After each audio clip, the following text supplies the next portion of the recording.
Hello madlang people! Andito na naman tayo. Maglalagay tayo ng twili sa mga dalawa kong bag. Ang tawag po dito ay Scarf Art Tutorial.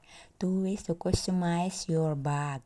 Ayan, ibig sabihin niya maglalagay tayo yan. Kaya ayan, sinimulan ko na, nilagay ko na sa maliit na bag na yan ay Kate Berry. Tapos, dapat pag bumibili kayo ng twile, yung magka-match sa bag, hindi yung parang A1.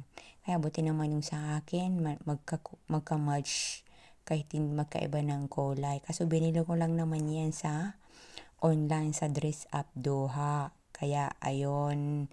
O pagkatapos ko, ang hirap pa ilagay naanuan ako kasi ang hirap talaga ilagay. Paano kasi nanonood lang ako sa YouTube kung paano ilagay. Kasi alam mo naman yung mga babae, kung ano makikita nila, ginagaya nila para lang mapansin. At ito na naman yung isa na naman na pink na bag.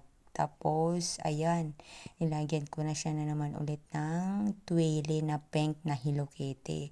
Dalawa yan ang nilalagay dyan kasi dalawa yung niya, sabitan belt niya, parang yung hand carry sabi nga nila. Ewan ko, hindi ko alam kung anong mga tawag-tawag dyan. Alam nyo na naman. Tapos, ayan, Hello Kitty, another one. Bali, 2 na lang, dalawa. Kaya, ayan, panoorin nyo na kung paano maglagay ng tuli. Malay mo, bumili kayo ng bag, tapos pagustuhan nyo lagyan ng ganyan para hindi na kayo mahirapan. Ayan na, may mapapanood na kayo habang nilalagay nyo yung tuli. Ayan po, napakaganda. Wow! At saka may teddy bear na maliit, lalo na yung bere. Yung bere, wala po siyang maliit na teddy bear kasi hindi po ako Wow! nakabili. Tsaka na lang pag kasi wala na akong pera, naubos na sa kakabili sa online. Wala na akong ipon. Uuwi na ito ng nga.